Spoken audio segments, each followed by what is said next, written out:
orthotropy basis, we have the property that we have 2 zeros there. And we have shown that as soon as the material is non-isotropic, if we calculate the same constitutive relation in another basis with an angle theta between the x and y direction or y and 2 direction, we get a full matrix. And so this time we have extra terms there, which are not non-zero, and those expressions are given here.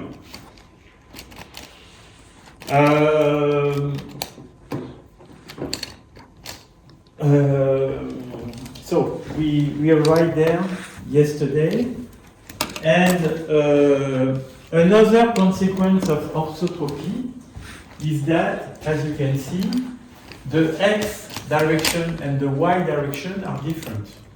Okay, for example, here the Young modulus is Ex, while there it is Ey, and in the general case, Ex is different from Ey, which means that depending on the direction you are considering, the stiffness is not the same. Okay? So, it is true, of course, and easy to see, obvious to see, if you look at x and y direction, okay, because here the Young modulus is Ex and here the Young modulus is Ey. But if you look in the 1 or 2 direction, it is the same. And so it will lead us to define an apparent Young modulus, which is valid whatever the direction we are considering. So for an orthotropic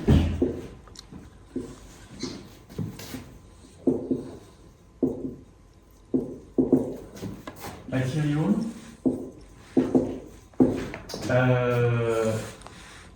in general, Ex is different from Ey, which means that the Young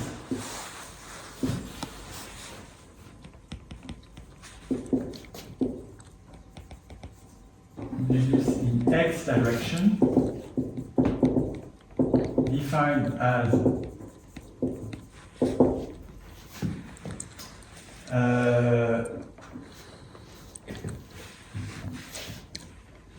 the ratio sigma xx over epsilon xx for a tensile test in the x direction. What it means, a tensile test in the x direction, it means that sigma, which is equal to sigma xx, sigma yy, and sigma xy, the only non-zero component is sigma xx. Okay?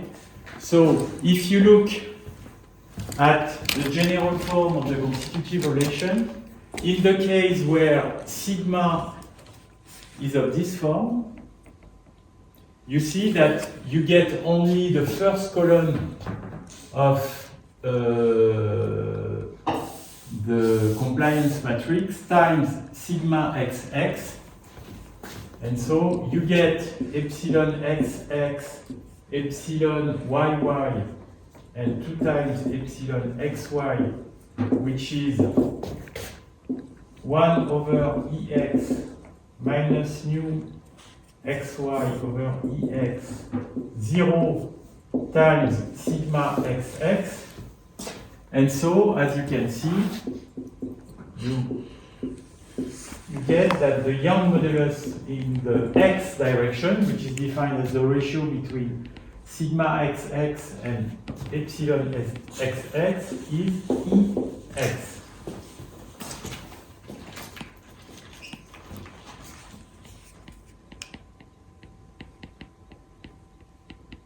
So the Young modulus in x direction is Ex.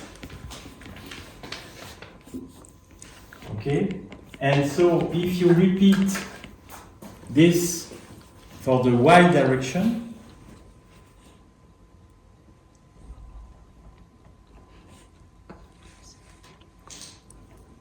in the same way,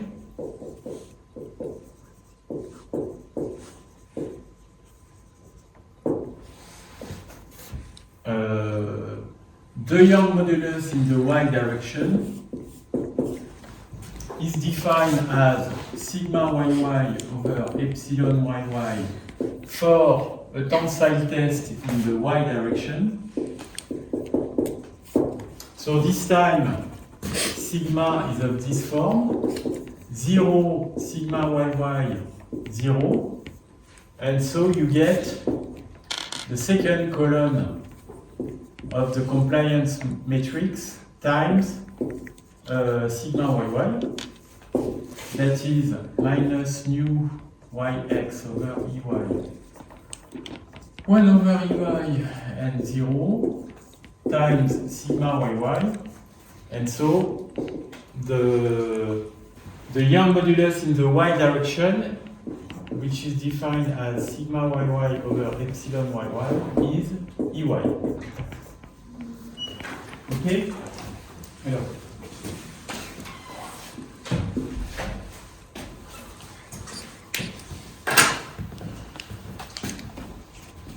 So either you listen what I said, either you leave the room. Okay? This is the last time I tell it to you.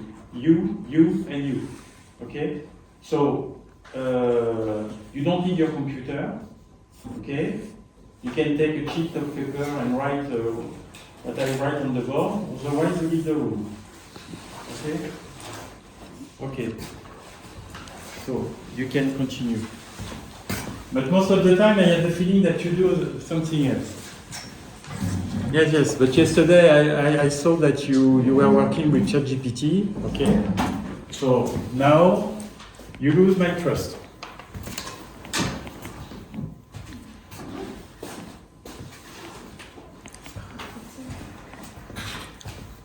In French, we say that you have only one chance to give a first good impression. Okay? You have lost this chance. Any question? Firstly, so when you're doing the sigma xx by why does it become ex? I just don't understand why. Because epsilon xx is 1 over ex times sigma xx. So sigma xx over epsilon xx is ex. Okay? So this is the definition of a Young modulus. You can. This is the definition of a Young modulus in a given direction. Okay? And here it is quite simple because we know this matrix in the orthotropic basis, which is quite simple.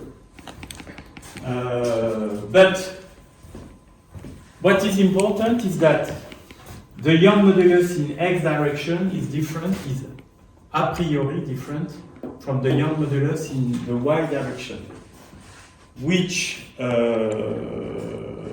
highlights the anisotropic behavior, because we don't have the same stiffness in the x and y direction. Okay? Ex different from Ey highlights the non-isotropic behavior. So this is for the stiffness. Okay? But we can define also the Young modulus, the Poisson ratio from this. And for example, here you can see that mu xy can be obtained by the ratio between up to the sign between epsilon yy and epsilon xx. So we will define new xy as this ratio, while here new yx will be defined as the ratio like that.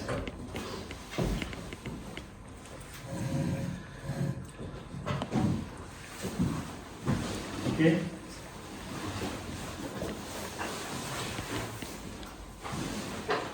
So what is important is that we consider a tensile test,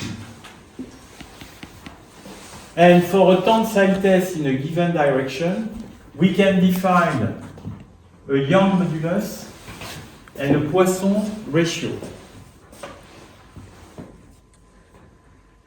So if the test is in the x direction, we can define mu xy, and if the test is in the y direction, we can define mu ix. So we can generalize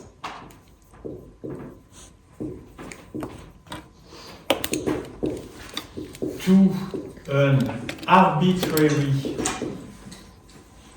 direction 1. Okay, and define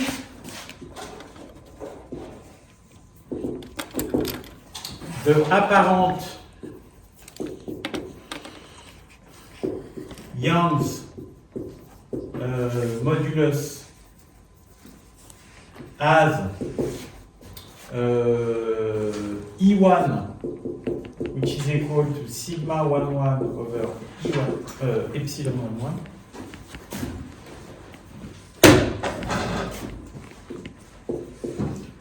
I need to add and define for a tensile test in the one direction.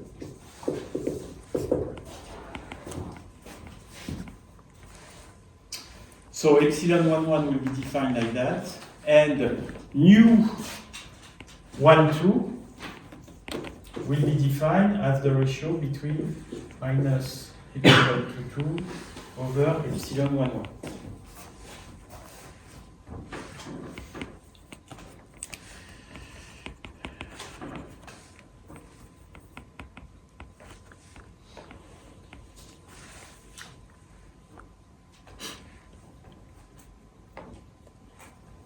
And so if we compare this to this,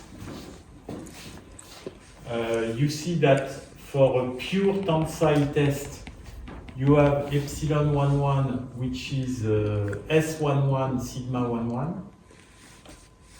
So we have epsilon 11. But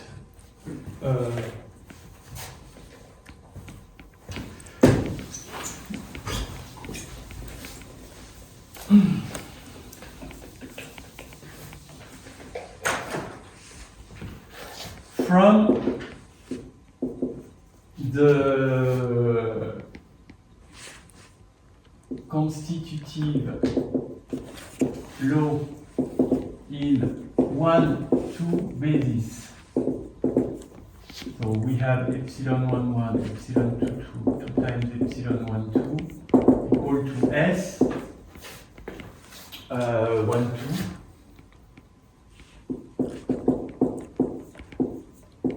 sigma 1, 1, sigma 2, 2, sigma 1, 2. Okay? This time, again, we have 0 for sigma 2, 2 and sigma 1, 2. And so, what do you have? You have epsilon 1, 1 is equal to S1, 1 sigma 1, 1, and epsilon 2, 2 equal S1, 2, 1, 2 sigma 1, 1.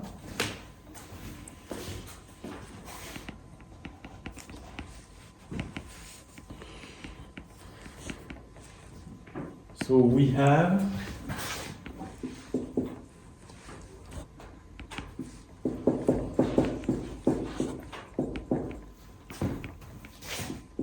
the Young modulus in the one direction is defined like that.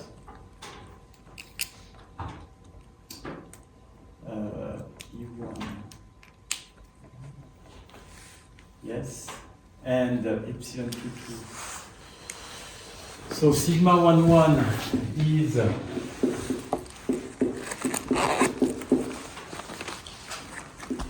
epsilon 1, 1 over S 1, 1, 1, 2.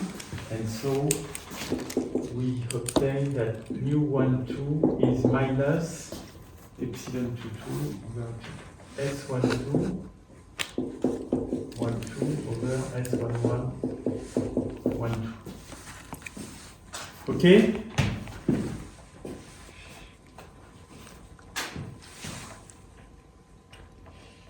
Which means that whatever the one direction, I mean whatever the value of theta, you are able to define an apparent Young modulus and an apparent Poisson ratio.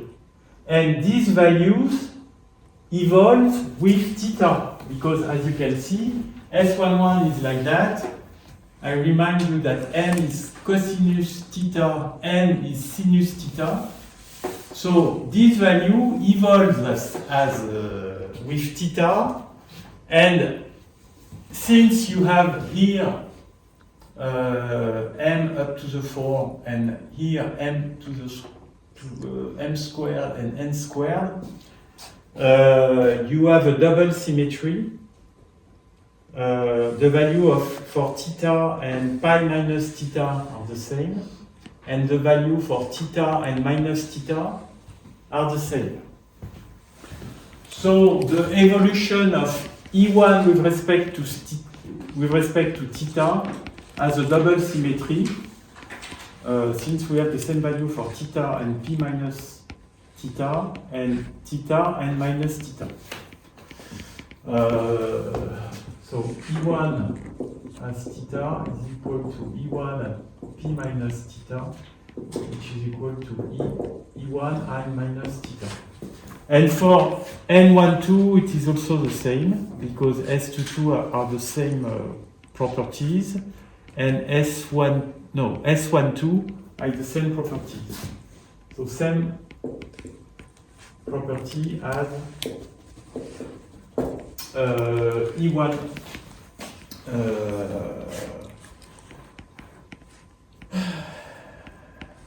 evolution with respect to theta.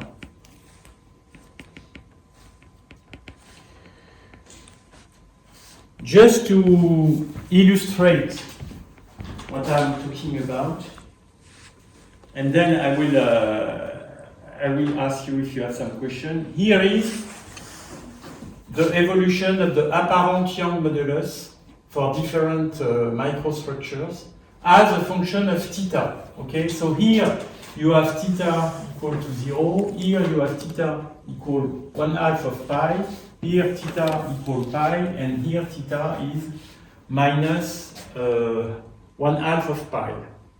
And so what does it mean? It means that, for example, so each curve is associated to one type of microstructure. And so, for example, if I look at this, the square, it is the black line which is there. What does it mean? It means that if you load this in a direction which is close to the horizontal, more or less you get the stiffness in traction of these beams, which is very large. It is the same if you load in the vertical direction, you recover the stiffness of this vertical bar. But as soon as you move from this vertical and horizontal direction, you will make these beams work in bending, so you will lose a lot of stiffness. And so the stiffness decrease dramatically, and you have something which is very close to 0. And so it is highly anisotropic, with the same stiffness in x and y direction, but as soon as you move from x and y direction, you have a very low stiffness. By contrast, if you consider, for example, this microstructure, here you have a circle. What does it mean if you have a circle? It's the same in all directions. Yes, you have the same stiffness in all the directions, which is isotropy. Okay? So here, from this curve, you can see that if you have a circle, the behavior is isotropic, which can be obtained for certain type of microstructure. Here, for example, for honeycomb structure, the overall behavior is isotropic. It is the same for this type of microstructure. But otherwise, you may have stiffness which evolves with theta. As you can see, you have the properties I told you here. The value for theta is the same as for pi minus theta. Okay, so as soon as you have the value there, you have the same value here, and also for minus theta. Okay, so you need only to plot between 0 and 1/2 of pi all the other part of the curve can be deduced from what you get between this range. Okay, so here you have different types of microstructures which are made with the same beams, and you can see the value of stiffness you can have depending on which microstructure you consider. Okay, so you can see that we can have a quite large variety of behavior. Okay, so this type of plot is very synthetic because, as I said, you can see if the behavior is isotropic, if you have a circle or not, and if it is not isotropic, sometimes two directions are equivalent, as we have here. The x direction is equivalent to the y direction. It is easy to understand because if you look at this grid from top to bottom or from left to right, you see exactly the same. Okay, so it's not surprising that you get the same properties in x and y direction. Okay, so you can have different types of anisotropy, and it's easy to see that from such kind of plot. Okay? So do you have any question about the definition of apparent Young modulus and Poisson ratio?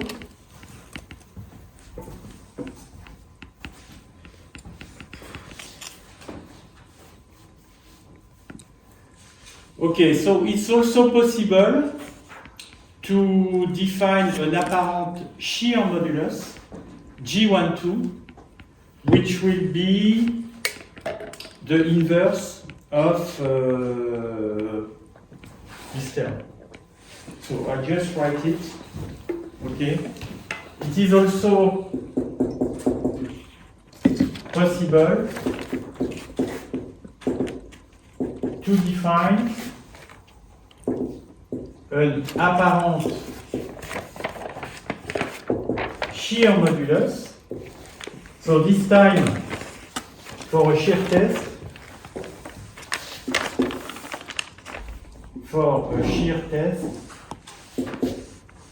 such that this time sigma xx, no, sigma 11, sorry, is equal to sigma 22 is equal to 0, and just sigma 12 is different from 0.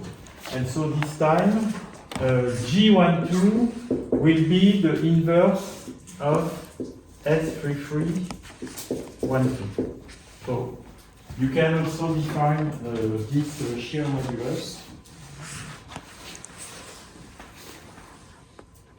apparent shear modulus. And again, it evolves with theta.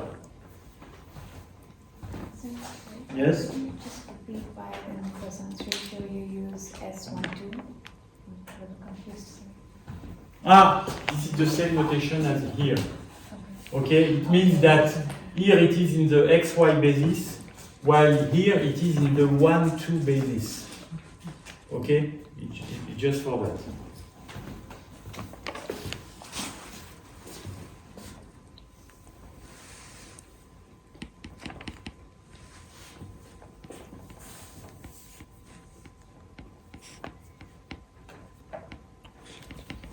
Any other question?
I'm sorry.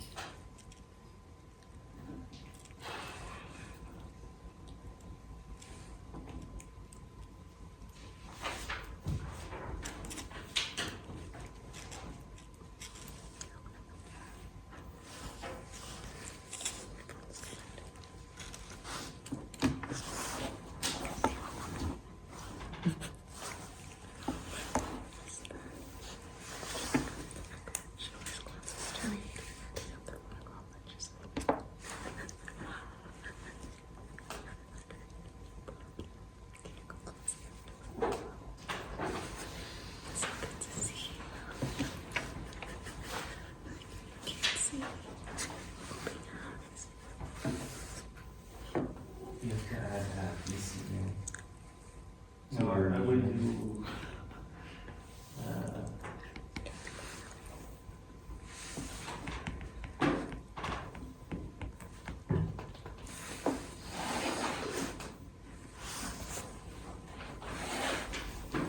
I don't know why he ici vous mettez.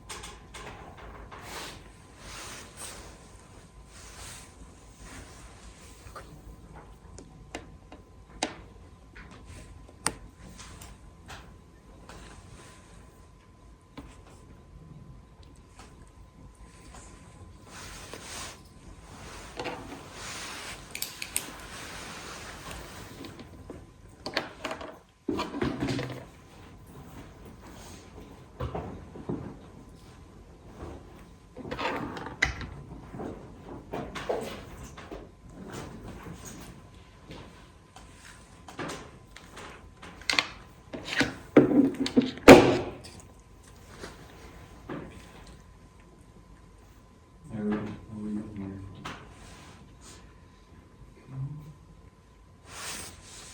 Three properties of the microstructure. So as I said previously, if you have a honeycomb microstructure, the overall behavior is isotropic. And so if you plot the apparent Young modulus defined like that as a function of theta, you get a circle. Okay? Now if you look at this microstructure, which is not so easy to guess, you see that there are two directions which are equivalent because you have the same value there and there. So it is called a tetragonal symmetry.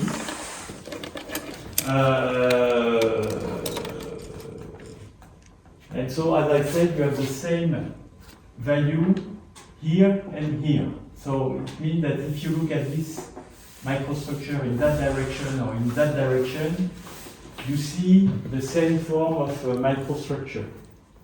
Here, you have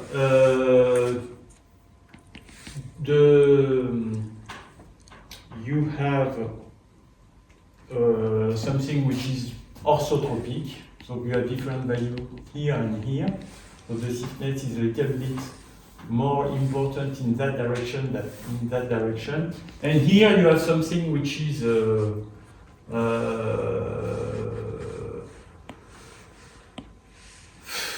very low. The stiffness is very low in the horizontal direction and very high in the vertical direction. And if you move a little bit from the horizontal direction, you can see that the Young modulus increases and then reaches the maximum value here. So it is not so easy to guess that you will obtain something like that. But what I want to show is that, as I said yesterday, with only few design parameters, geometrical design parameters, you can make the overall behavior completely different. Okay, and you will see that on this presentation. I hope it will work. Oh no, this is not this. Oh yes, this is this one.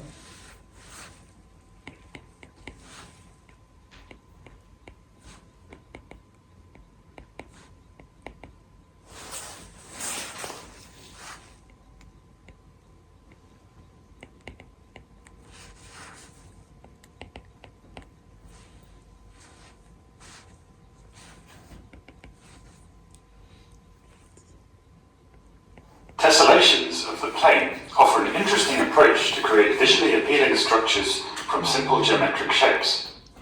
One way to create such a tessellation is by repeatedly rotating and translating a single polygon, resulting in a space-filling tiling. Such structures are widely used as purely visual patterns in ornamentation. But what happens if we fabricate structural elements from these tilings? By using the shape boundaries as the template for a structure, we create networks of rods with intriguing mechanical properties. How these structures stretch and bend is highly dependent on their geometry, creating a synergy of appearance and function. However, the mechanical properties of these structures are hard to predict. We present a method to characterize the mechanical. You see there is a strong anisotropy because when you just change the direction for the tensile load, we present a method to characterize the mechanical behavior of structured sheet materials, allowing us to capture the macroscopic deformation behavior under stretching and bending. With our approach, users can explore structures and find or create materials with desired macromechanical properties. To characterize the mechanical behavior of a tiling on the macroscopic level, we start by considering a small periodic patch of the tiling. On this native resolution, we compute a series of test deformations that fully describe the behavior of the material. Okay, so here there are 6 types of deformation which are applied on a periodic pattern. So here you have a tensile load in the two orthogonal direction and a shear load. And there we also characterize the bending behavior. So you have one curvature in one plane, one curvature in the other plane, and twist. Okay, so in the following, I won't consider the bending behavior of such materials because it is another process. I work a lot on the homogenization of plates. This is not the problem, but again, we don't have the time to to look at all the theories. So I will focus on the in-plane behavior or membrane behavior. So I will focus on these three types of loading.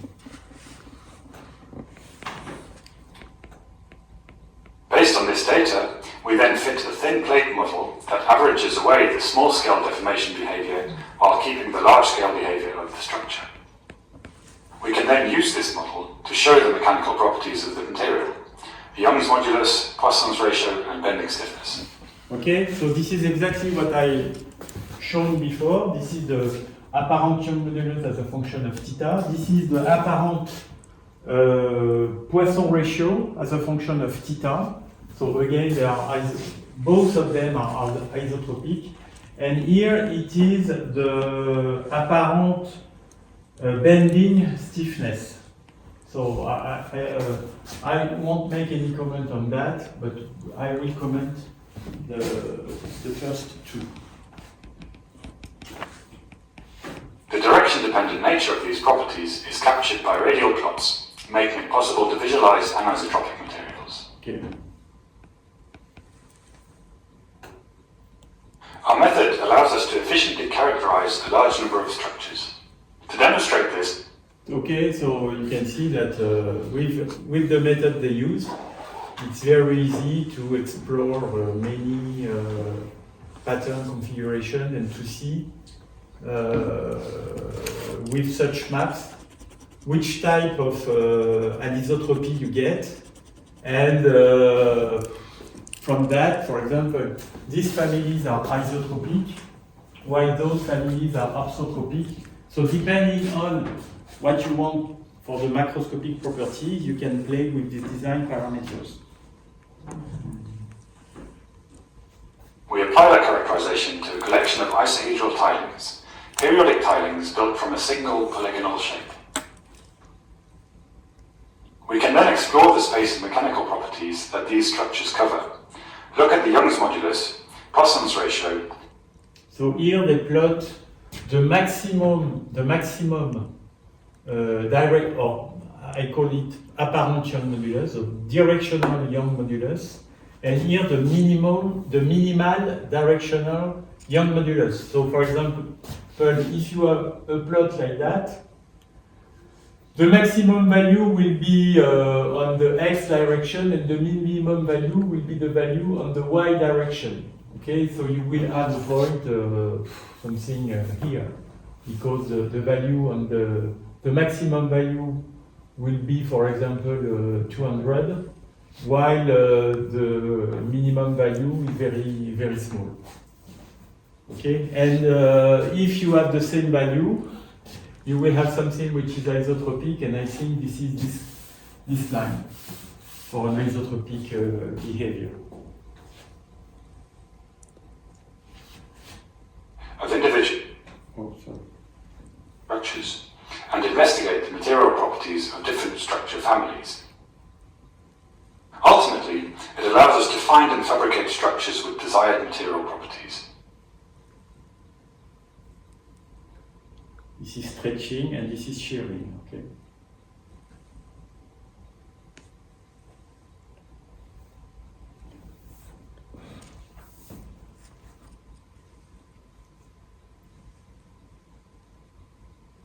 This one is quasi isotropic. This one also, I think. This one not.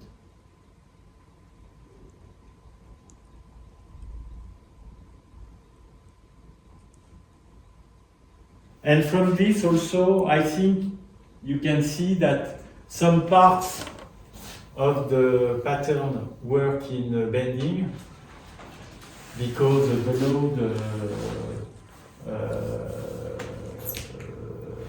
transfer from beams to other beams. And sometimes here you will have bend almost everywhere, because each time you arrive at a part of the beam which is more or less free. But for other pattern, you may have something which is more in traction. We can also apply our characterization method in an inverse design approach, directly looking for a structure that fits the target behavior. In this example, Okay, so here it is the inverse process. So you want to get some macroscopic properties and you try to find which microstructure will enable you to get these macroscopic properties. we start from an initial structure and use a simple gradient descent approach to find a nearby structure that has isotropic material behavior. Similarly, we can use optimization to search for specific anisotropic material properties. By using multiple starting points, we find materials with different structures but a similar mechanical behavior.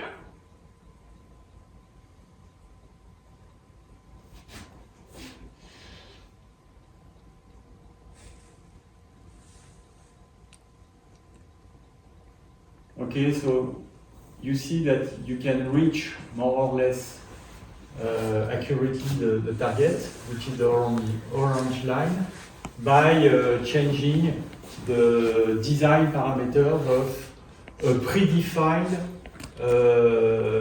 periodic pattern.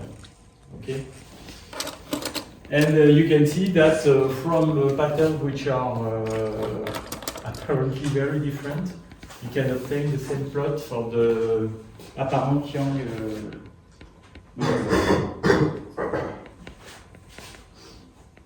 Thank you for your attention. Okay, so this was the end of the presentation. So I have 12 700 Français ont réduit considérablement leurs problèmes de prostate à l'aide d'un simple petit changement dans leur routine quotidienne. Eric, un pompier à la retraite, avait l'habitude de se réveiller 5 fois par nuit, ne se réveille maintenant plus qu'une fois par nuit en moyenne. Okay.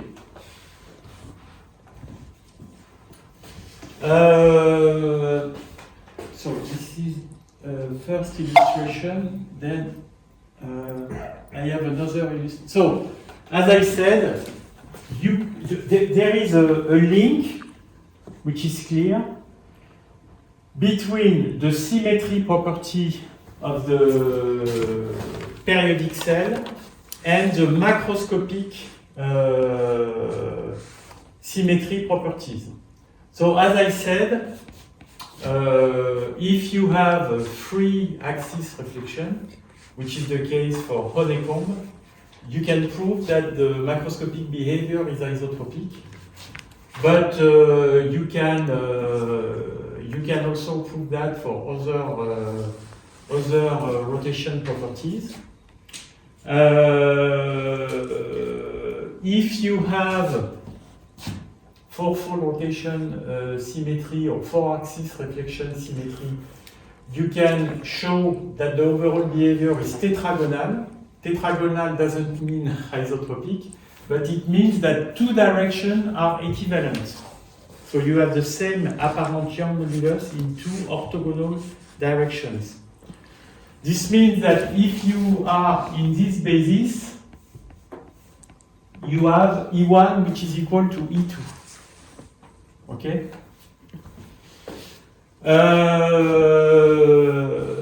Then, if you have one or two axis reflection symmetry, you can prove that the macroscopic behavior is orthotropic, which is the assumption I made at the beginning.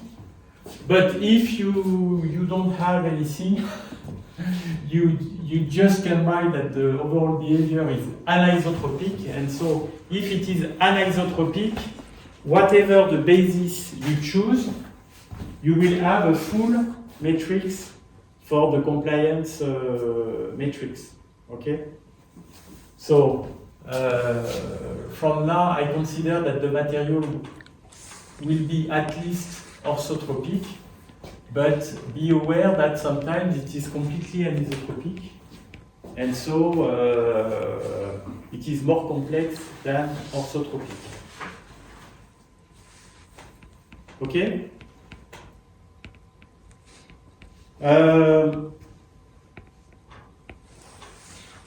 It is also interesting to see that maybe as maybe you have saw that in the summer school. You can get, you can have, I told about that yesterday, you can obtain macroscopic behavior with negative Poisson ratio. So here I have just an illustration which is not very good, but I will show you.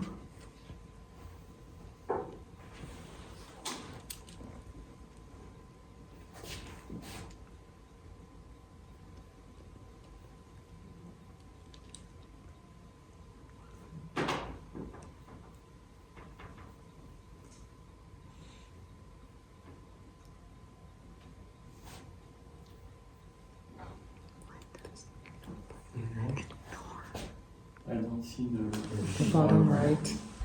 Okay. So here, look.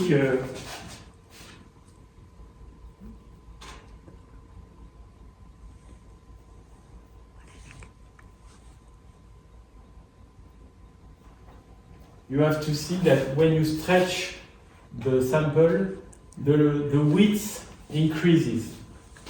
It's not so easy to see, but I will try to. No, this is something else.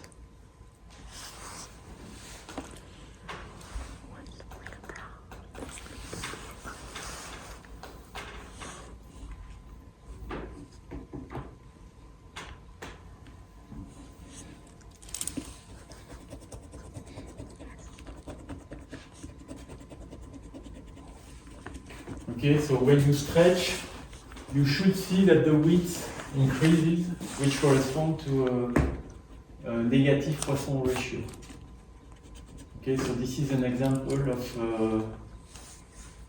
microstructure. So it is an inverse honeycomb, because as you can see, the angle here is negative, while for a classical honeycomb, the angle is positive. So it is a way for obtaining a negative Poisson ratio. I think, no, I don't have any more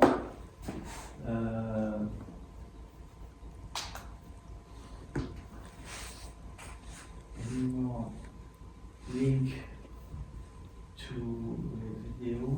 So I can click on this.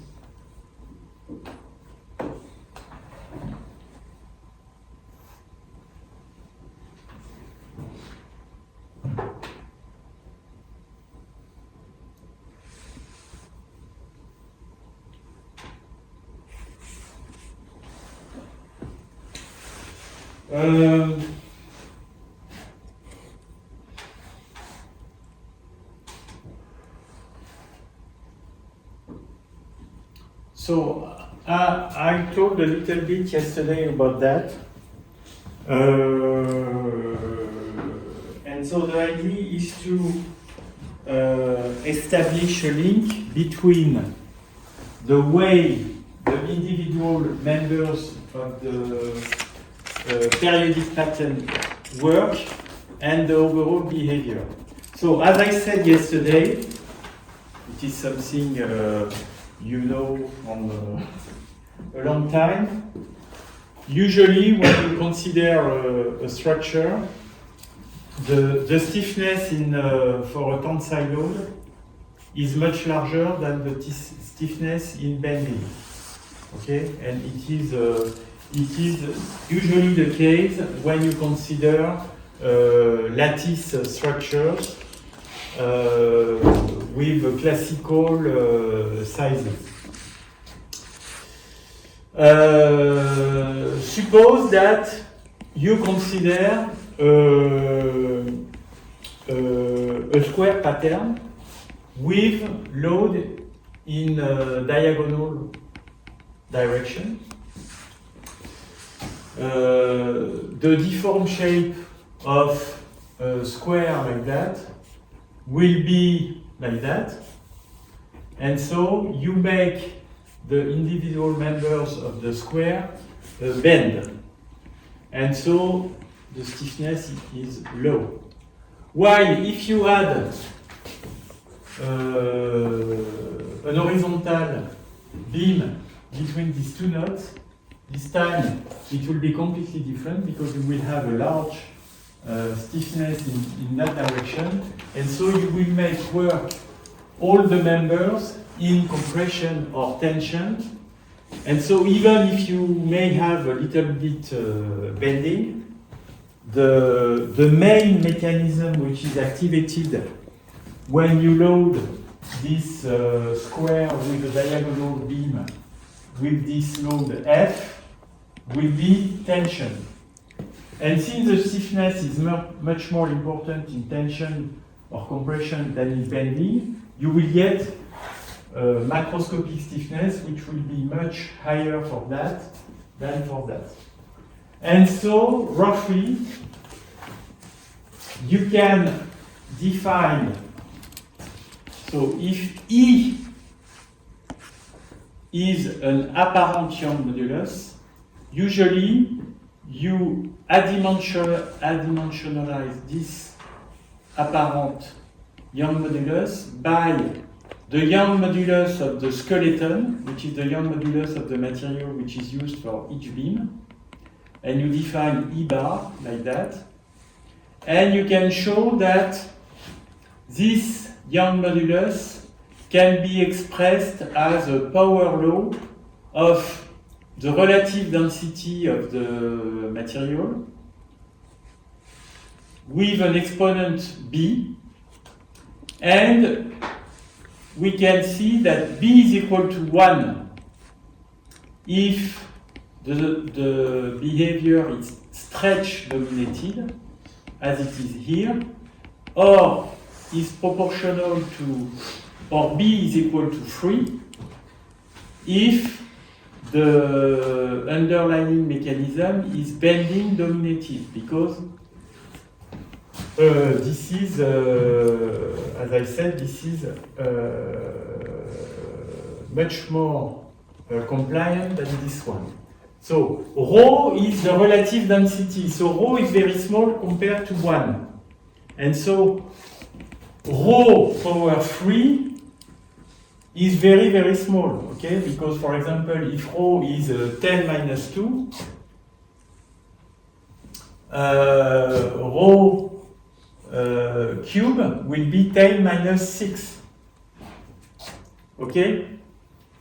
So, rho being very small compared to 1, rho power 3 will be very small compared to rho. And here, sigma, it is more or less the strength of the architecture material. And again, you can compare the strength of the architecture material to the strength of the skeleton material, and you have such kind of proportionality rules from this kind of microstructure. So to illustrate a little bit more this, here you plot, for example, the effective Young, shear, and Poisson ratio as a function of the density. Okay? Here also, for different types of microstructures, here it is the square one, here it is the hexagonal one, and here it is this one. So this one are bending dominated, but it is not so clear. And this one are stretching dominated, so should be much stiffer than this one. And so here you plot the apparent Young modulus in X and Y direction. So and here also, yes, so they are the same because you have the same properties in X and Y direction. You plot the apparent shear modulus, which is there, and you plot the apparent Poisson ratio. So, I agree that, so if I come back to this, we should find for the Young modulus something which is proportional to rho, or something which is proportional to rho cubed. So if it is proportional to rho, you should get something which is linear. Otherwise, we should get something which is corresponding to a curve of the form C times rho cube. So you can see that we get that for the shear modulus here, we get that for the shear modulus here, again here, and but also for the Young modulus. So I'm not really agree to say that these two patterns are stretching dominated, because if it was the case, you should find something which is linear. While here, for the square pattern, you can see that for EX and EY, you get something which is almost linear, which corresponds to stretching dominated. But for the shear modulus, you get something which is bending dominated, which is consistent. So it's not so easy to say if it is stretching or bending dominated. Again, I'm not completely agree with that. But we found something like that in literature. Okay, you have the reference. But as I said, I think what it is written there, which is extracted from the same reference as this graph, are not completely consistent with the results which are plotted on this graph. Usually there is a combination of bending and stretching, because some members work in stretching, some members work in bending, and so you have a combination of those, and at the end you have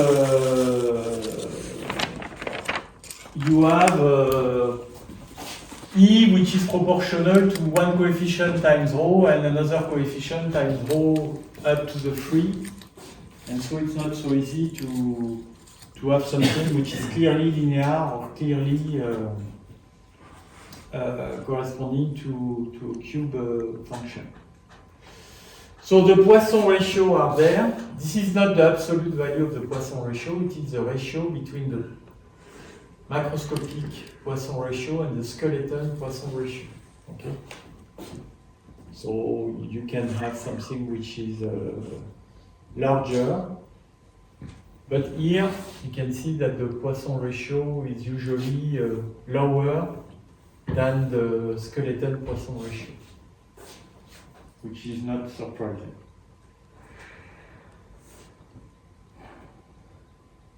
Okay, but in literature, again, you will see that it is usual to talk about bending or stretching mechanism, which is a factor who has a main influence on this type of curve.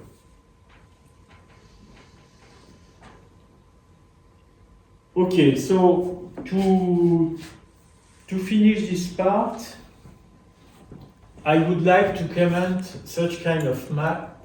Maybe you already saw this type of map, which are known as the HB maps. So HB is a scientist in Cambridge who work a lot about the classification of materials.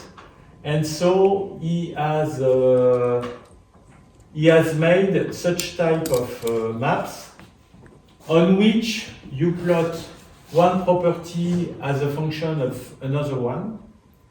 And for example, here you plot the strength as a function of the density. Okay, and I will show you these maps for different era, I would say. Here it is around 1050. Here it is around 1900 and so on. So here you see that you have natural materials, ceramics and glasses, and metals. And so what can we say? We can say that we can increase the strength, but to the price that the density is larger. And so you can make parts which are more strength, but if they are more strength, they are more heavy. So you have a gain because you increase the strength, but on the other side, you have something which is more heavy, and so you have the amount of material is larger, and so on. So between 1,500 and 1,900, it is almost the same. You have just rubber and glass here, but again, the overall trend, which is the strength increases with the density, is the same. And now, if I switch to the mid-20th century, again, there is not a huge difference between what we had before. You have new materials there, epoxy, polyethylene, and so on. But again, they are in the same domain. And then, now, there are new materials, foams, for example here, polymer, balsa, oak, which are there, so which are more light, but they are more light, but again you see that you can draw quite a straight line, which is the mean square approximation of all these values. You have new materials in that blue family of rubber and elastomers, but again, the ratio between the strength and the density is the same. And here you have new alloys, and here you have again new metallic alloys. So you can have a gain in strength for a given density, but it is not so important. And so I will read it again. You can see that the overall trend is a line like that, and the slope of this line, maybe it's a little bit larger than a few hundred years ago, but not so. The improvement is quite low. And so where are architecture materials? They are there. So here it is lattice made with it is fiber reinforced plastic, so it should be carbon fiber reinforced plastic. This is aluminium lattice. This is carbon fiber reinforced plastic foam. Here it is aluminium foam, and so on. So you can see that here, before we had an overall slope which is like that, here there is a gain, because more or less you have the same slope, but for a given density, you have a gain in strength. And so you can see that this is why these materials are really appealing. Because for the same strength, the density is low, and so you can make parts which have the same strength as for solid materials, but with a lower density. Okay? You can see that for metals, if you want this strain, you need to have a density, because it is a log-log scheme, okay? So here, the density is quite important, but you can have the same density, maybe with 1 order of magnitude less for architecture materials. So this is why it is very interesting. So this is for strength. And you can make also the same plot for stiffness. So this time it is the Young modulus as a function of the density. So here the different families of materials are not exactly in the same areas as before. For example, elastomers, you know that the stiffness is very small. For example, of a rubber, the Young modulus of the rubber, it is not linear elastic, but the stiffness of a rubber is about few megapascal, while for metals it's gigapascal, or 100 of gigapascal. And again, you can see that architecture materials which are there are very interesting, because you can get stiff properties with a quite low density.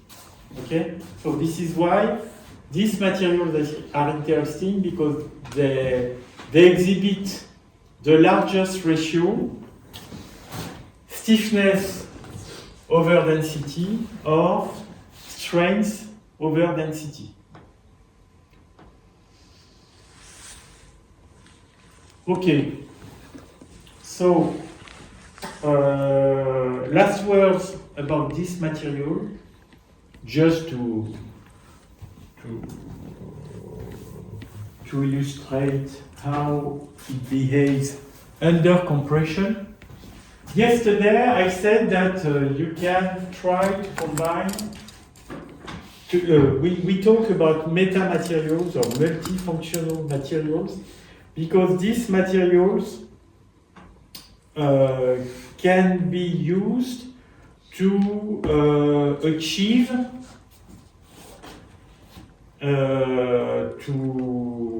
to reach some properties for different physical phenomena.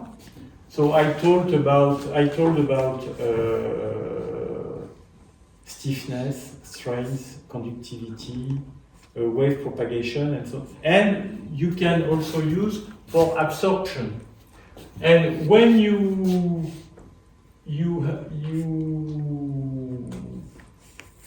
perform a compression test on this type of material, as you can see at the beginning, you get something which is linear elastic.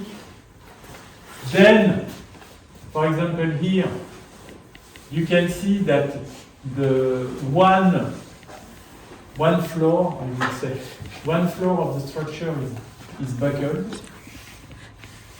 And so you obtain a plateau like that, then another one will buckle, another one will buckle, and so on. And so you cannot really increase the stress in the material up to the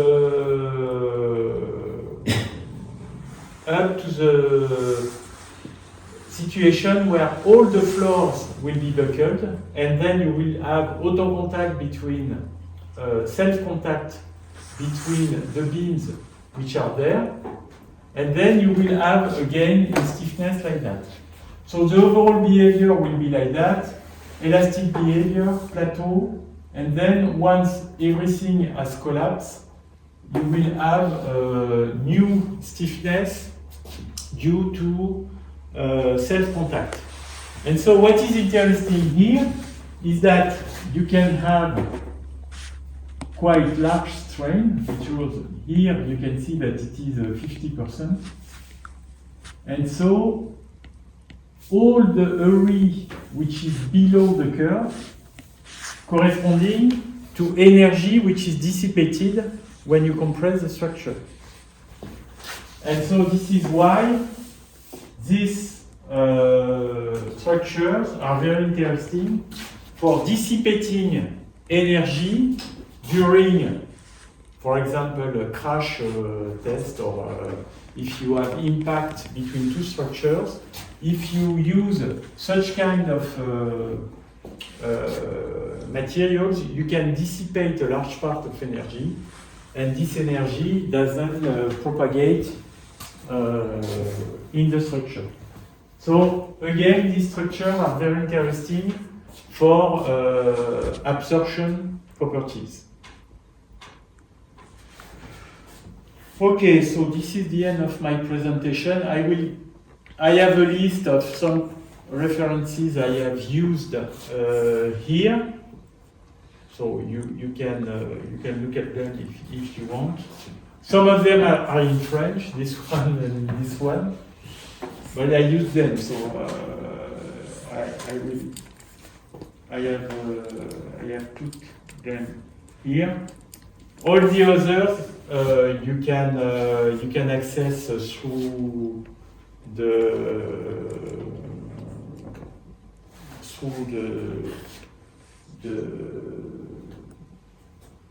website of Centrale Nantes. So I will put that on the Hippocampus. Okay, I will try to do that as soon as possible. And do you have any questions on that presentation? Yes. Can you talk about bending domine and stretching domine again? When you said stretching domine should have a linear line. Yes. Yes, theoretically you should have something which is linear. Yes, but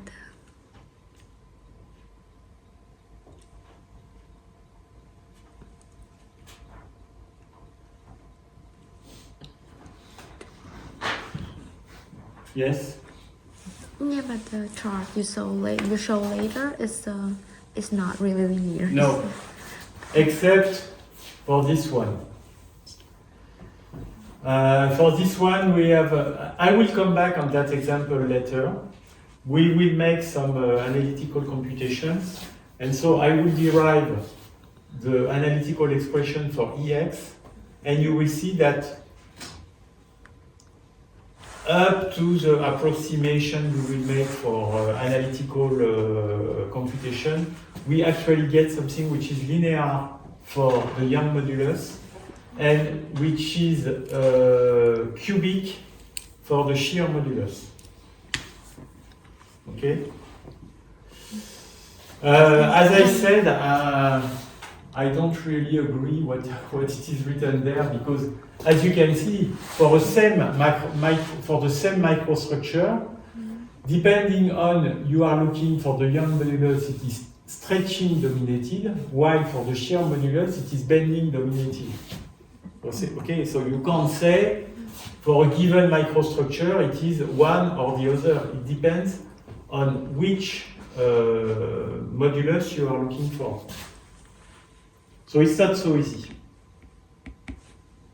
It's not so easy. But here, right, it is,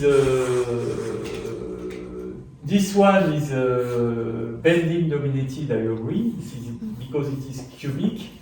But here, I don't agree to say that it is stretching dominated, because it is not linear. So it's not so easy.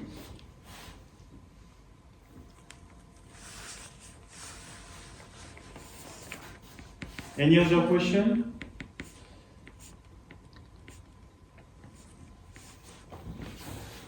Okay, so I will stop here for this presentation and I will switch to something else. Can you please Um,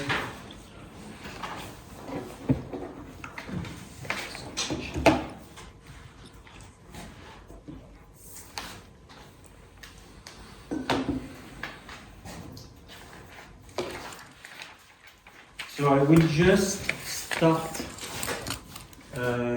something else.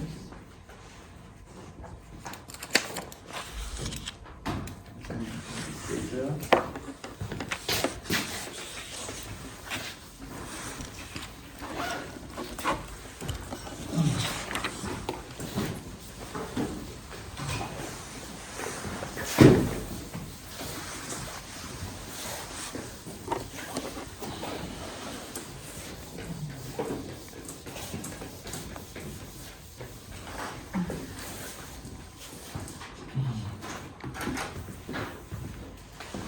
So now I will talk about the homogenization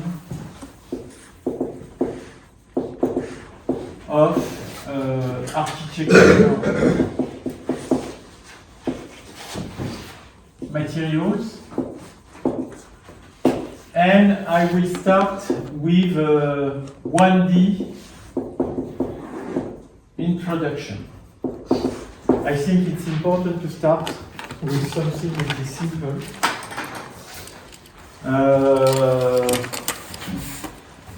We will see that we can perform analytical computation, we can see exactly how it works, and I think it's important to start with something simple, and then we will generalize to 2D framework.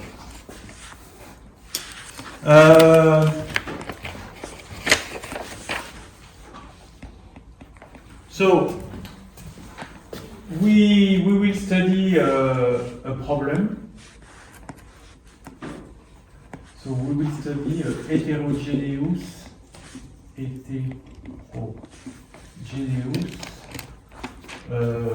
truss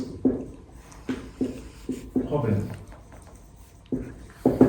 So the problem is the following. We have a truss like that.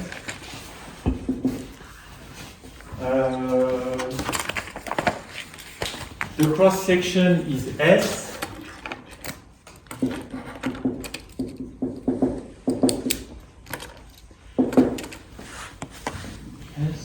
Yes, is S. Is constant. And we have two materials.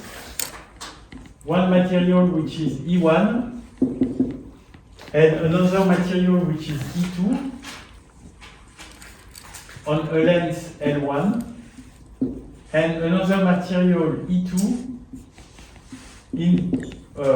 for a length L2, and this is repeated periodically. Okay, so you have this, then this, and so on.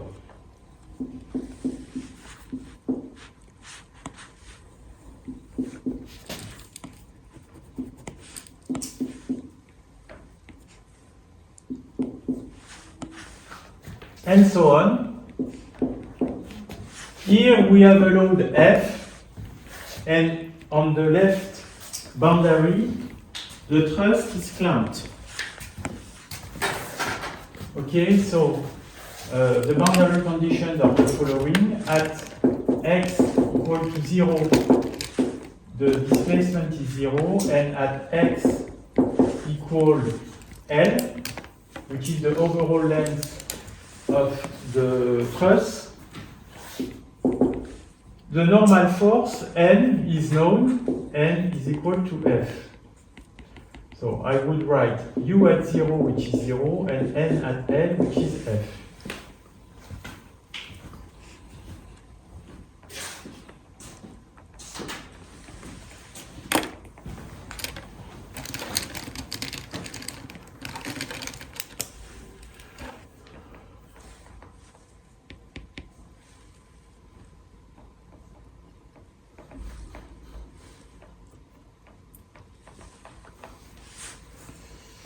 So the problem to solve is the following.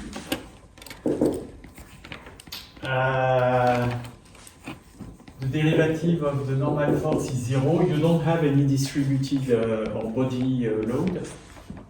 So you have simply the derivative of the normal force, which is 0. So this is the equilibrium equation, if you want.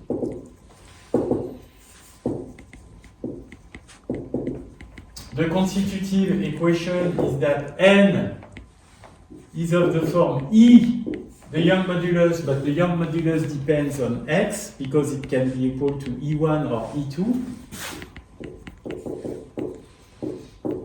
times epsilon xx. So this is the constitutive equation. The compatibility equation is epsilon xx is the derivative of the axial displacement. So this is the strain compatibility.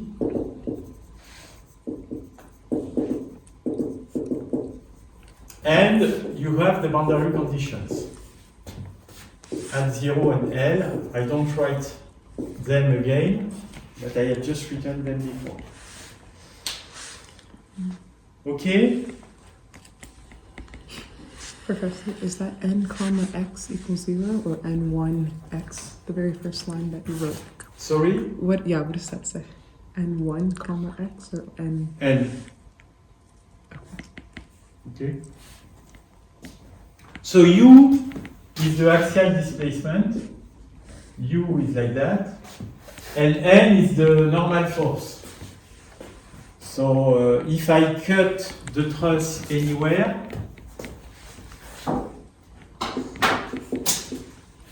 you have N of x, which is like that. Which is orientated in the outer normal direction. Okay, if I cut the truss there, you have N of x, which is like that.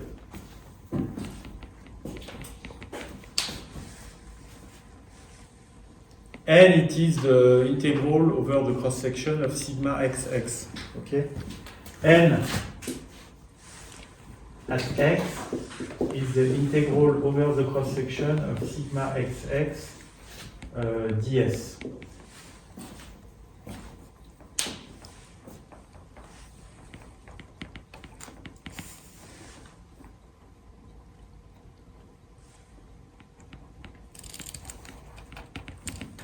From the cross section at x. Okay? So this is the classical 1D equation. I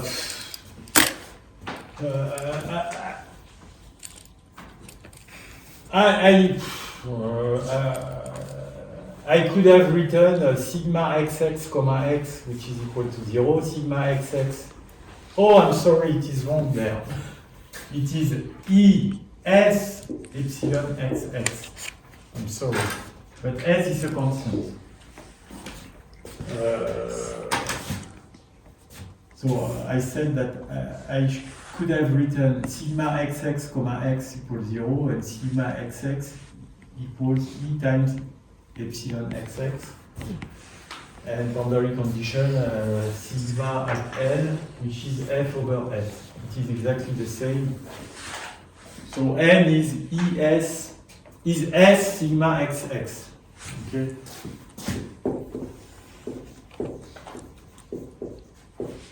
It is 1D, so you have this property. Okay. So this problem is very easy to solve. It's very easy to solve because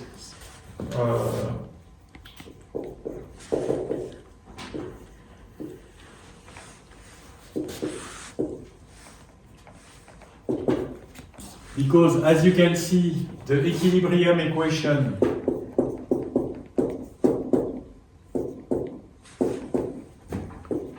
leads to n, which is equal to a constant, because the derivative is 0. So if n is equal to a constant epsilon xx, but from boundary condition at n, we know that n at L is equal to f. So if we combine these two equations, we know that n is equal to f. So, of course, it's very simple. We have a 1D problem. We exert the load F, so F cannot be distributed between different trusses. We have only one truss. So the normal force in the truss is F. It's very simple. But since we have this, we can see that epsilon xx, which is equal to n over E s, is equal to f over exs. So it will be piecewise constant because E of x is equal to E1 or E2 periodically, which means that epsilon xx is piecewise constant.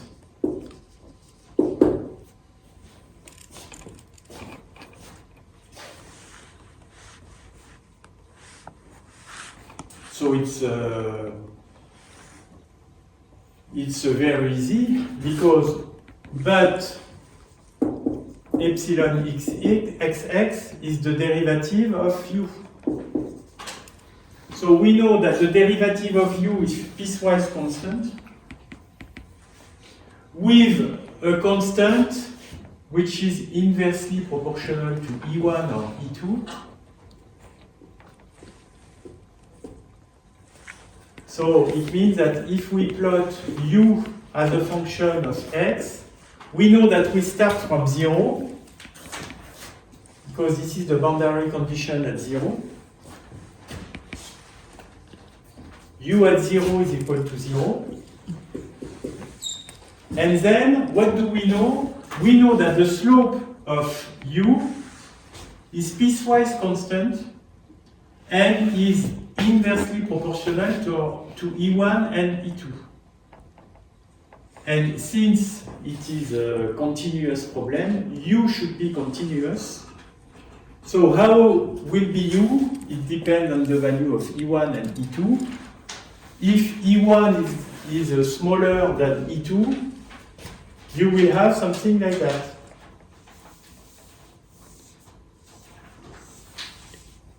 And so on. Because you know that you have two slopes. One slope when E is equal to E1 and another slope when E is equal to E2. And U is continuous starting from 0. So you will have something like that. And it's very easy to calculate, okay? Because you start from 0. You know the slope. So you know L1. So here you can say that this value there, what will be?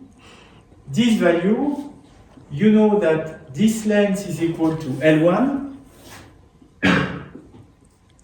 So this value there will be L1 times the slope, and the slope will be f over E1 times s. So you know the value. And the value you will obtain here,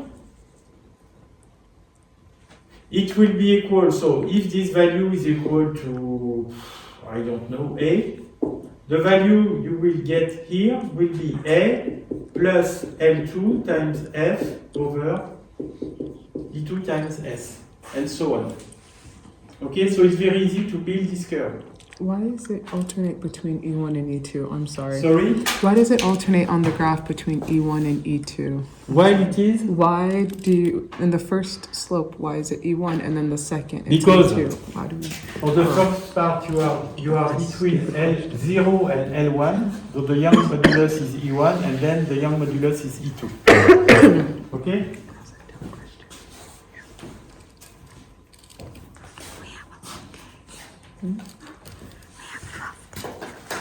Okay, so it's very simple. Sorry. And I do that with Excel because it's very easy to repeat some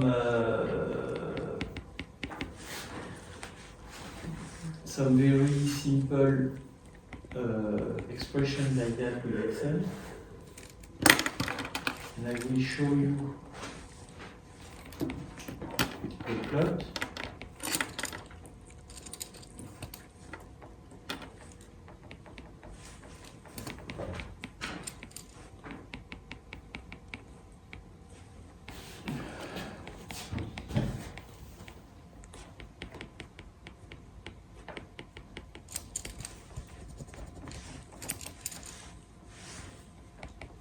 So here the example is with L1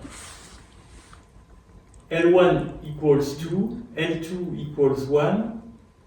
The first Young modulus is very small, 0.5, and the second Young modulus is very large, is 5. So it is 10 times larger than the first one.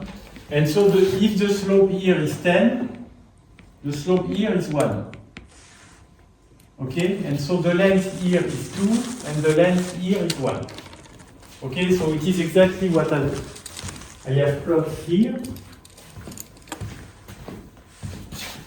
So L1, L2, L1, L2, L1, L2, and the slope is inversely proportional to 0.5 or 5. Okay, so you get something like that, starting from 0, and so you have this. Okay?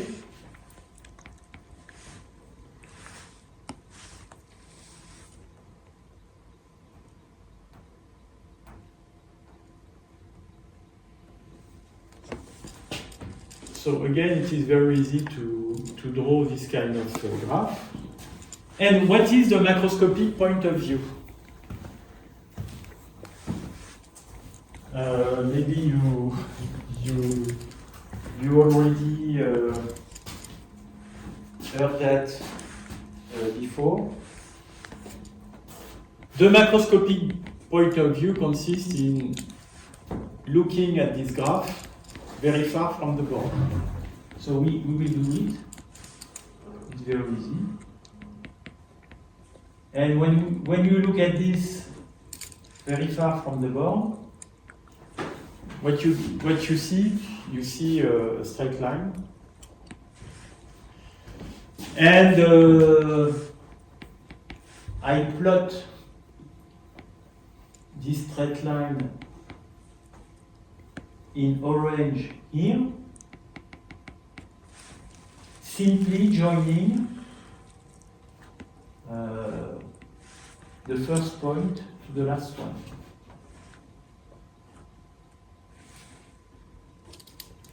Okay, so you can say the macroscopic point of view will be the orange line, which starts from the first point to the last one, which is the straight line starting from the first point to the last one. And you can plot the difference between the blue line and this orange line, and you get this gray line there, this gray curve there. And what can you say about this curve? The gray curve. What is the property of the gray curve? You can see. It's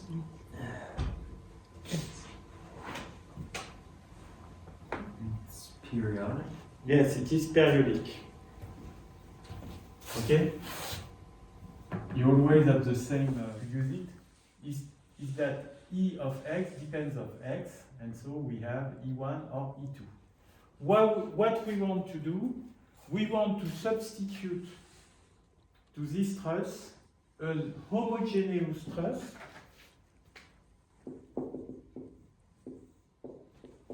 F with the same cross section S as this one, and a Young modulus E star, for example, or E om, if you prefer, homogenized Young modulus, which will be a constant, but will be equivalent to that heterogeneous structure as the number of periodic cells tends to infinity, for example. But it doesn't matter that the number of cells tends to infinity. The most important thing you have to focus is to say that to think that this homogeneous Young modulus is valid all over the beam. Okay? So, this time, when you will consider this problem, here you will have E om S, which is a constant.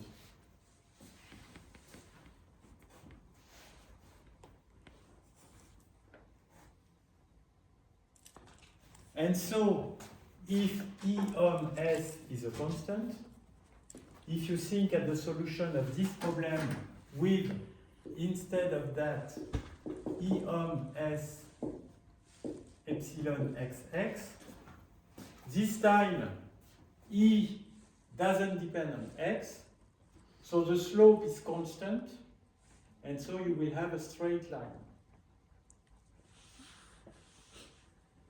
Okay?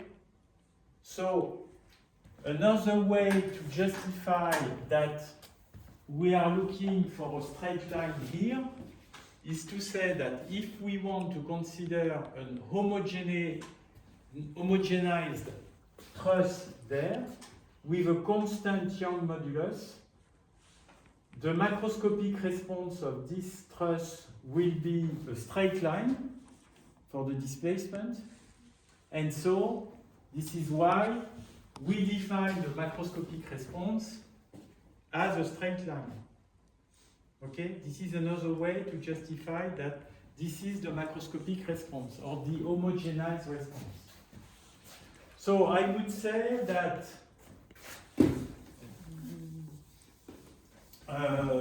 the macroscopic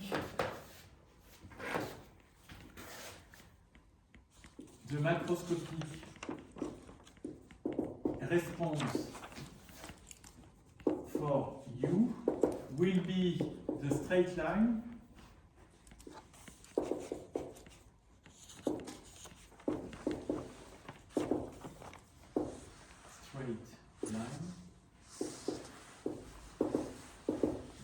The first way for justifying that is to say that this is the macroscopic point of view.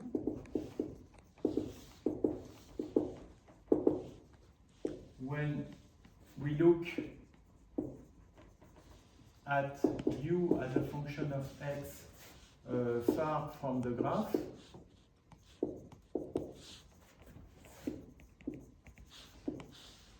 and the second justification would be to say that if we substitute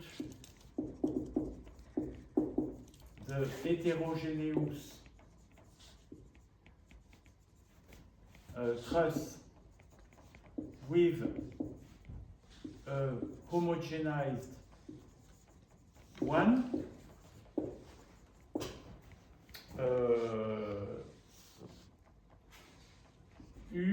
U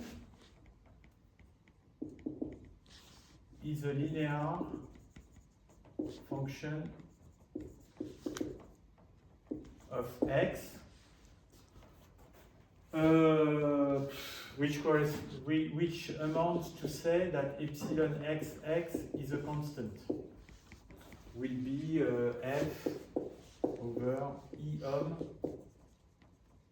S. And E om is the homogenized Young modulus.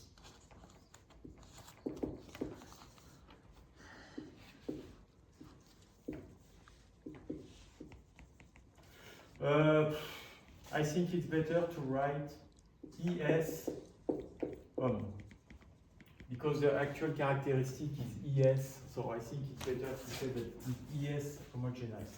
Homogenized axial stiffness. It's better to write it like that.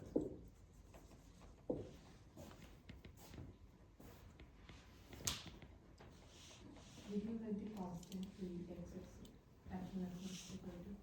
Sorry? Did you write constant in here at x is equal to? Epsilon xx is a constant? Constant. Yes. Yes. Because u is linear, so when you derive u, you will find something which is a constant. And epsilon U xx is a is the linear derivative of function. u. What? Huh? U is a linear No, function. no, heterogeneous what? The word after heterogeneous. Any question? Yeah, what's the word that comes after heterogeneous on this in the second sentence? Sorry? Heterogeneous. Then the Truss. second. Heterogeneous truss. Truss? Truss. Okay.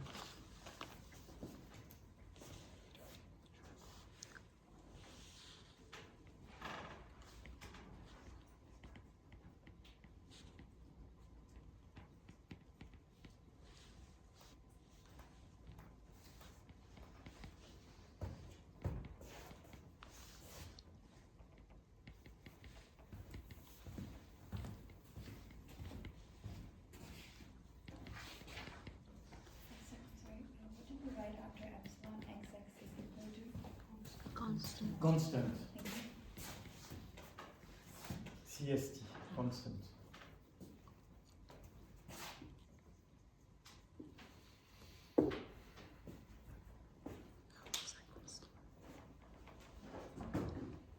So yes, it's better to write ES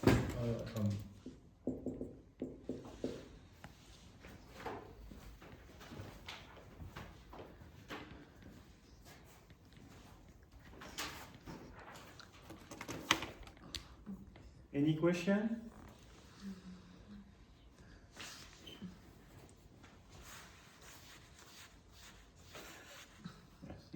Please.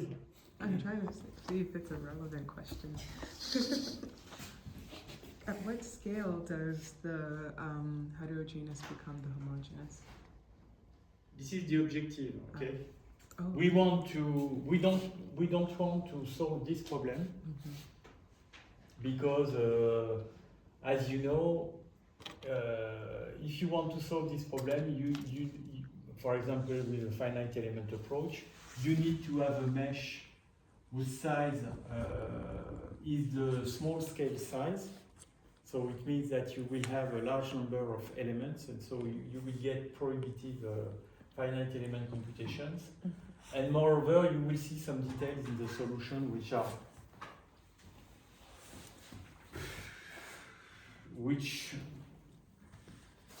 are not so easy to understand. Maybe it's not convenient for the progress of the design of the part.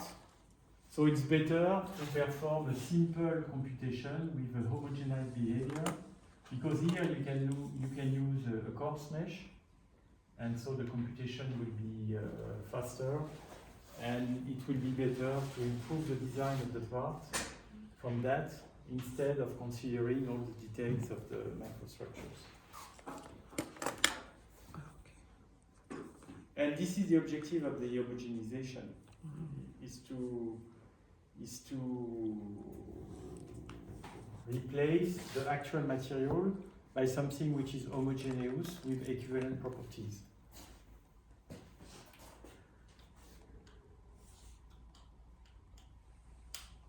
If you think about the video I have just shown before, when you see the details of the microstructure, it will be cumbersome to have a mesh of a part, including all these details.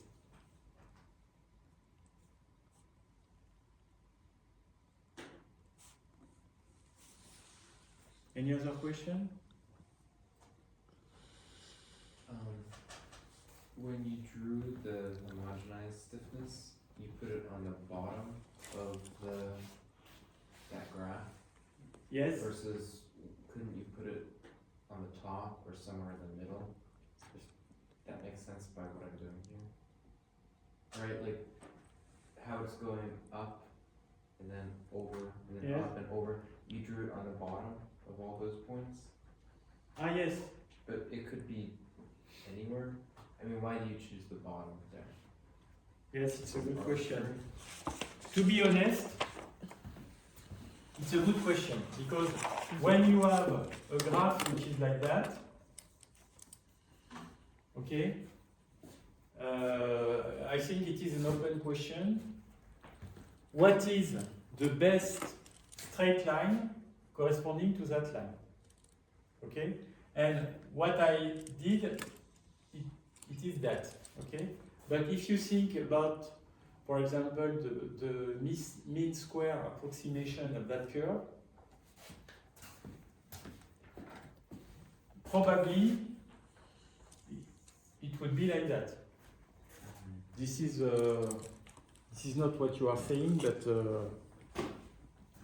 maybe you No, could have said that. Okay, so it is a very good question. And to be honest, I don't have the answer. But what I did there, I will give you the truth. What I did there, I can show you on the Excel. I use homogenization theory. I calculate the equivalent stiffness, and I plot the straight line corresponding to the line I would obtain if I use the homogenized stiffness of the truss. And which curve I obtain is that one. And as I said, it joins the two, the origin and the last point of the curve. But I don't have the answer to your question.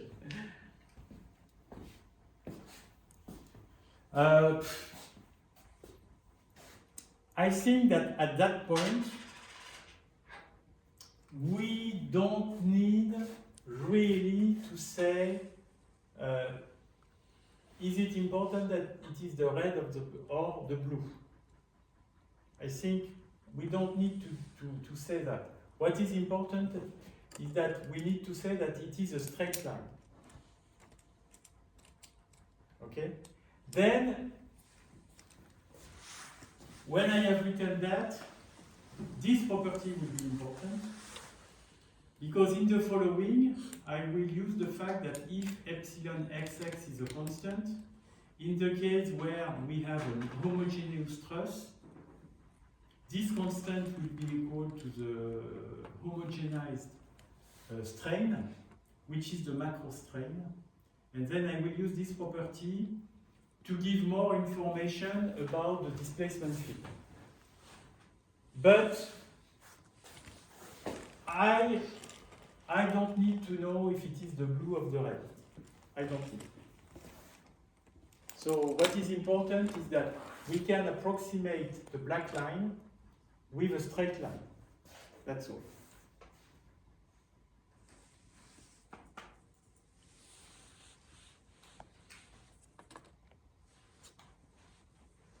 And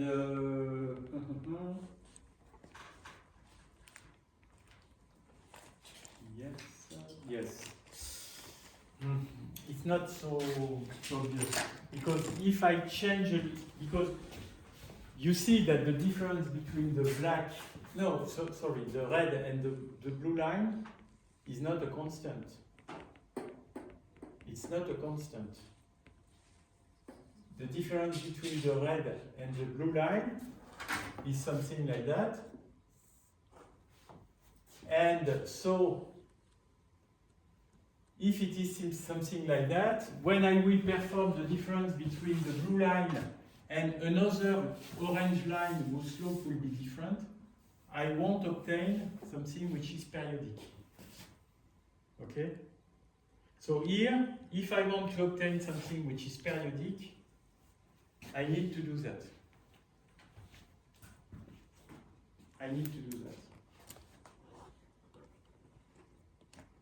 If I use something else, I won't obtain, for the difference between the blue and the orange line, something which is periodic. No, it would always be periodic, as long as you're within the oscillations. It just oscillates around a different point. Here it oscillates all above the origin, Yes. but if you move the orange line and you took a high approximation, then it all oscillates below the origin, below the x-axis. But it If doesn't- the new orange line is just translated, Yeah. yes, it's just translated, but if you change the slope of the orange line, it will be different.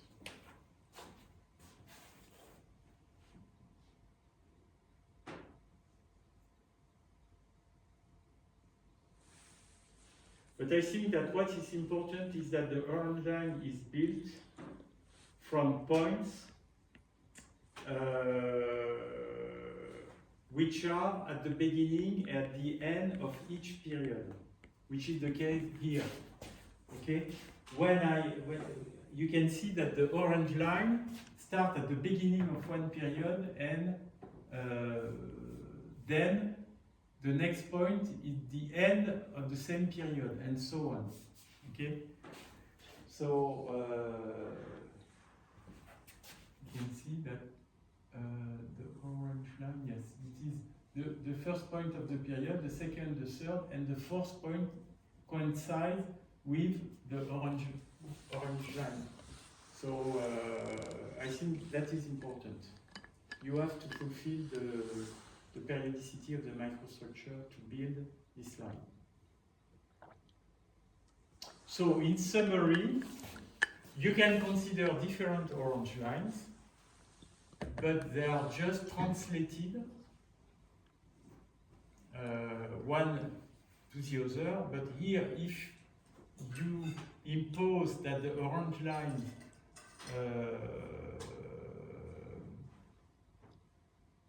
at the origin is 0 because of the boundary conditions, the only solution is that one.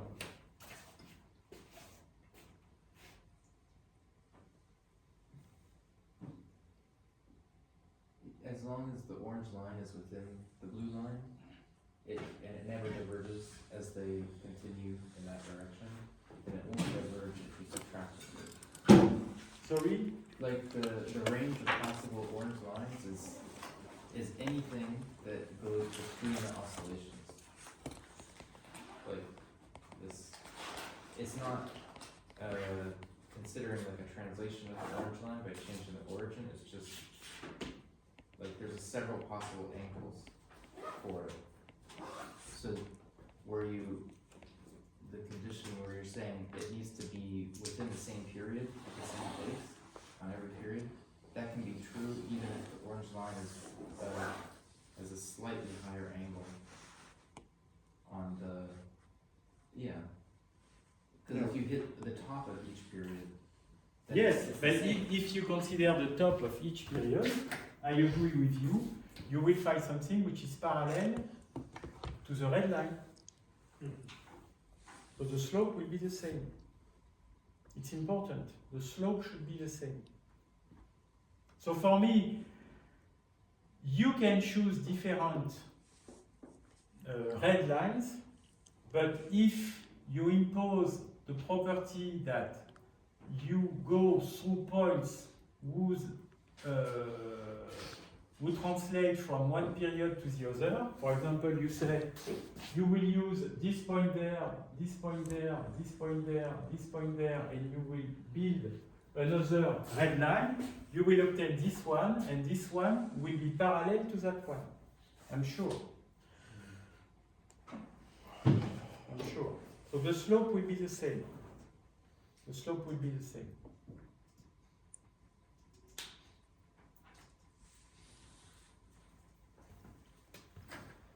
Okay, so I propose to stop here, and so the next lecture is Friday.